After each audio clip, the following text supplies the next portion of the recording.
Hello, I want to help answer the question, what am I supposed to do when I need to sell my property? So on average, I think in the United States, it's about every 7 years that people trade properties. For a lot of us, it's a lot longer than that, or sometimes it's shorter. But whether it's your first property or you haven't sold property for a while, I thought it would be helpful to talk about the seller's transaction timeline. So we can talk a little bit about what to do beforehand, and then we'll actually talk about the process itself. So beforehand, you have to get your home ready to sell. The first thing you have to do is declutter. So anything that's in your house, extra heavy furniture, personal things like photos or identifying things for your children, grandchildren, anything that identifies. You want to depersonalize the house. You want to take that stuff down, clean off your refrigerator, clear your countertops of all of your small appliances and tchotchkes and everything else you've got all over the counter.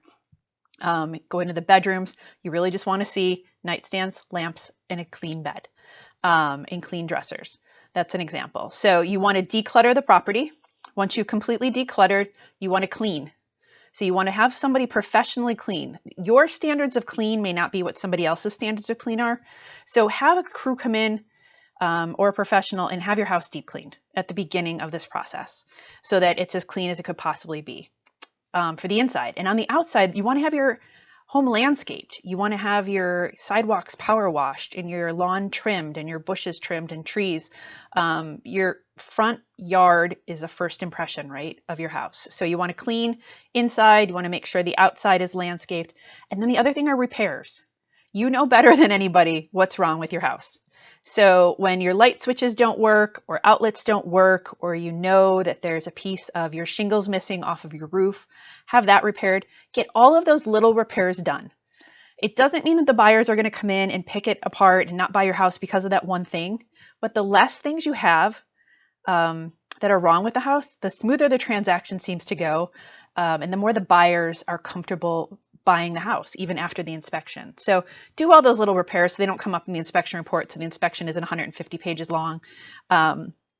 Take care of that kind of stuff. So declutter, clean, landscape, and do your repairs.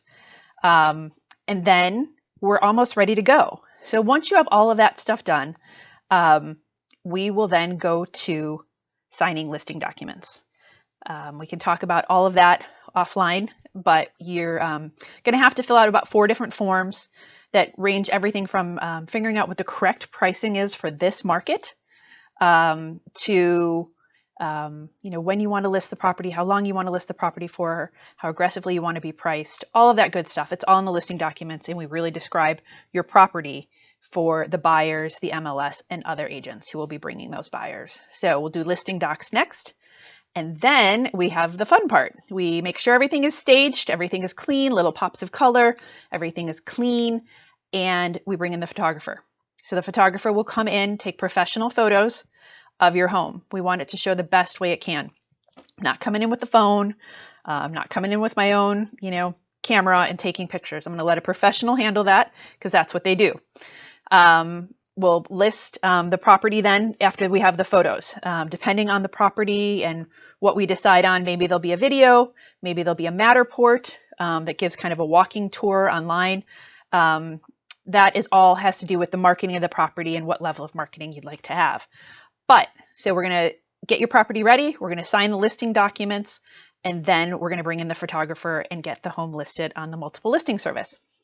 So that sounds like a lot. And really, that's the bulk of the seller's work, is getting the property ready to sell. So once the property is ready to sell, then we go and we have our showings. So in good times and in good health, we have open houses. And in other times where we are a little more locked down, or otherwise we do private showings. So we'll have private showings for buyers and or their agents to come into the home to take a look after they've already seen it online. And then we hope for the actual process of selling the house to start. So we hope that once we have our showings, someone puts in an offer that you are happy with as the seller, and there's an acceptance, the buyers make a deposit, and we open escrow. So now it's kind of, as we're going down the line, let me show you a handout that I'm happy to send you if you email me. Seller's transaction timeline. So the bottom down here, I have where it's the seller's timeline. And on the top, I give you some guidance as to what's going on with the buyer at the same time as you, the seller, are selling your property. So we've got the offer acceptance and escrow opens, and then probably within about 10 to 14 days is a normal timeline, the buyers will come in and inspect your home. So they'll find things that you know are wrong already, and the inspector is climbing on the roof and in the attic and doing all of the things that inspectors are paid to do for the safety of their buyers. And they will find out if there are any major issues wrong with the home. And at that point, if there are any repairs to be made, the buyer's agent will come back to the seller's agent and say, the buyers would like these things taken care of. And at that point, there is a negotiation as to whether repairs will be made or not, or whether maybe the seller will just say, here's a credit towards your closing costs or towards something so that we can move along, but we are not personally going to make the repairs. And the other thing is you could list your property as is, which means you put it on the market, you price it accordingly, very key, price it accordingly, so that people know that it's priced really well, so that they know they have to come in and do some remodeling or repairs. And then you move forward with what is a term of art called J1, which is the paragraph in the purchase contract for the home inspection. So you get through J1, you get through the home inspection, you negotiate, everybody's happy, seller makes repairs or not, buyer's happy with that, they make their additional deposit, and we move on through the transaction. So that's a really major point once we get through J1, and it really is a point where a seller can sit back for a little while and relax. In the meantime, the buyer's lender, if it is a loan sale and not a cash sale, will have an appraisal conducted, and that appraiser will determine the value of your property. That appraisal number will tell the buyer how much the lender or the bank is willing to loan them. So if the appraisal comes in high, the seller will never know because the buyer it's their property. Most of them honestly come in, if it's priced fairly, a lot of the appraisals will come in at list price. On occasion, you'll have an appraisal that comes in a little lower than the list price. And at that point, you may have to negotiate. So an appraisal is something you may want to talk about with your realtor when you list. Okay, what do the comps say? Where should we be priced? If this goes for what we're asking, will this house appraise? And for the most part, you can have a pretty good idea what the range might be. Maybe off by a couple $1,000s, but if your house is priced right, the appraisal usually comes in right around that. But no, that's a negotiation point. So you've had your J1 possible negotiation, you've had your appraisal possible negotiation, and then the next step is a termite inspection. So the termite inspector normally is chosen by the buyer and paid for by the seller. So I'm buyer X, I choose Y company to come in and conduct the termite inspection. The goal is that it's clean. There are no termites to be found, ground or dry wood. I have another video on the different kinds of termites too, if you want to check that out. So the termites, if it doesn't come out clean and they find termite activity, there are two routes. One is spot treatment, and that usually happens in condominium complexes because we can't tent the entire complex. The other one is, like I just said, tenting or fumigation. So if you have a single family home, they'll throw the tent over your house. They'll fumigate for termites. That letter, after the fumigation, the warranty will go to the lender to say this house is now clear of termites, and the lender will continue to lend.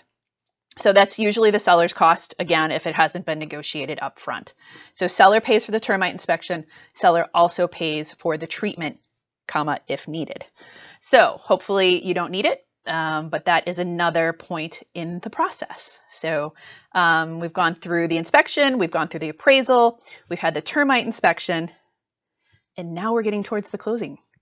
So usually up front, you'll see on a purchase contract, when a buyer submits a purchase contract, whether they're offering a 30-day close or a 45-day close, or sometimes it's a little on the longer end at a 60-day close. And a lot depends on the lending market too. Your realtor can help you figure that out, what the market's doing at the moment, what's a normal lending time. But 45 days is pretty standard. So let's say we're now in day 35-ish. There are 10 days to go. It's now time for the seller to kick back into gear. You did a lot of work on the front end prepping your property. Now you have to get ready to hand over the keys.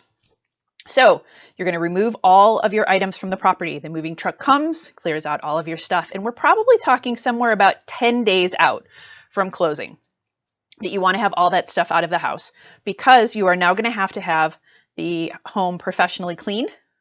You're like, but I cleaned it up front. Well, yeah, it's been about 40 days and people have traipsed through your house and you've lived in it, and you probably need to have it professionally cleaned again. And even if the house is vacant, dust collects. So maybe you call the same cleaning company in to clean again, and they offer you a discounted price because they know they've already done a deep clean. That's one possibility, but you have to have your home professionally cleaned. And if you have carpets, you may also have to have it sprayed for any kind of bugs because of pets. So again, something to talk to your realtor about. But so now we're about 7 to 10 days before closing. You have removed all your furniture and belongings, all of it. You have professionally cleaned. You have potentially sprayed for fleas or other kind of bugs for animals. And now you're about ready to close.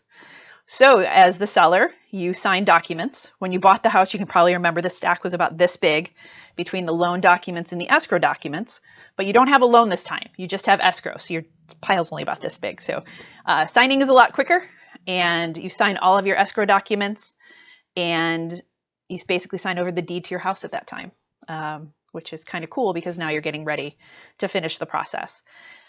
You call your utilities, and whether it's electric, cable, gas, say, hey, guess what? We're set to close on X date. Please, we've been in contact with the buyer. We're going to do a turnover. Do not turn off your utilities, please. That causes a ton of problems. So you want to make sure that you're just going to say, we're getting ready to transfer them over. Your agent should contact the other agent. The buyer should say, hey, at the same date, we're going to take those things over. So there's no disruption in service. So we've cleaned, we've signed documents, we've turned over utilities, and now you hand over your keys to the agent. So we need 2 sets of keys, garage door openers, whatever else you have. 2 sets is lovely. And you hand those over to your realtor, and then your realtor on the day of closing will hand those over to the new very, very, very happy buyers who have in the meantime had their final walkthrough of your property. That's why we clean it 7 to 10 days before. So the buyers have a chance to look at it, make sure nothing's gone wrong since they originally inspected, and that it is clean, and they're taking the property as new owners, and they're super happy about it. Your agent has the keys, and 2 days after the buyer funds their loan to escrow is when the city and county of Honolulu will record the property. Once they record the property, the escrow gets the new deed, the certified deed for the buyers. Buyers get their keys, seller gets their check. So however you've chosen to receive your money, your proceeds from the sale of the property, usually it's a wire or something from escrow to your bank. You will get your money on the day of close. Worst case, depending on time zones too, it may be the day after, but usually within 24 hours, you do see the funds, the proceeds of your property. So from beginning to end, it's usually about a 75-day process if you really kind of chop and really hurry along between the actual getting ready part and the sale part. And obviously how quickly you go into contract, a lot of that depends on how the state of your property and how well it's priced and all those good things, which are in other videos.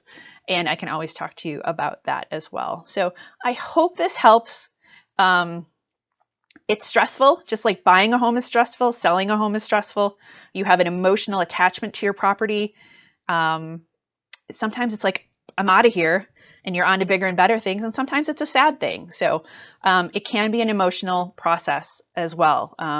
Just like buying is ups and downs, but you'll get through it. It'll be great. And at the end of that, you will have the proceeds from your home to go on to the next chapter. So please, I'm Jill Ward, Century 21 Island Homes. Love to see you on the other side of this. If you want to leave any comments or get in touch with me, my information is on Facebook, Instagram, YouTube, just about anywhere. So feel free to hop on social media, connect with me, and please be well. I'm always here for any kind of questions. Thank you, and aloha.